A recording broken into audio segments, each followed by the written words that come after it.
ఆంజనేయం మహావీరం బ్రహ్మ విష్ణు శివాత్మకం తరుణార్క ప్రభం శాంతం రామదూతం నమామ్యహం అంటూ ఆంజనేయ స్వామికి నమస్కరిస్తాం, ప్రదక్షిణలు చేస్తాం.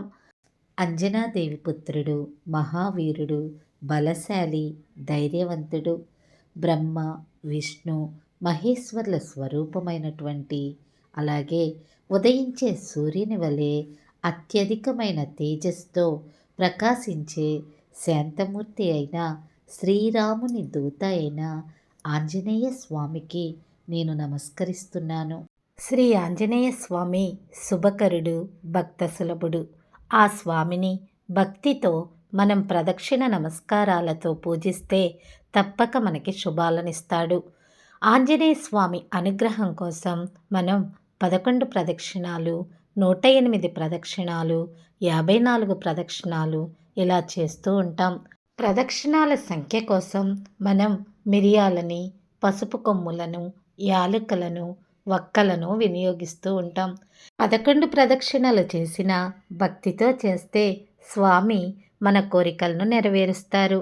నియమంగా భక్తితో చేసే ఆంజనేయ స్వామి పూజ విశేష ఫలితాన్ని ఇస్తుంది.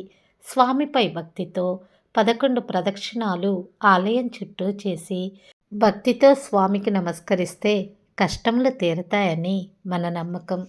పరిపూర్ణమైన విశ్వాసంతో స్వామివారికి ఆకుపూజ చేయించి పానకం, వడపప్పు, అప్పాలు నైవేద్యంగా సమర్పిస్తే తీవ్రమైన కష్టాలకు పరిష్కార మార్గం దొరుకుతుంది.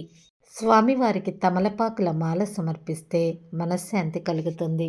మామూలుగా ప్రదక్షిణ చేయాలి అనుకున్నప్పుడు ఇలాంటి నియమాలు ఏమీ ఉండవు. కానీ సంకల్పం నెరవేరాలి అనుకుని మనం ఒక పూజని ప్రారంభించినప్పుడు దానికి కొనసాగింపుగా ప్రదక్షిణాలు చేయాలి అనుకుంటే మాత్రం మిరియాలు, పసుపు కొమ్ములు, లవంగాలు, యాలకులు, వక్కలు వీటితో వేటితో అయినా కూడా మనం ప్రదక్షిణ సంఖ్యను లెక్కించుకుంటూ చేస్తే సంకల్పం నెరవేరుతుంది.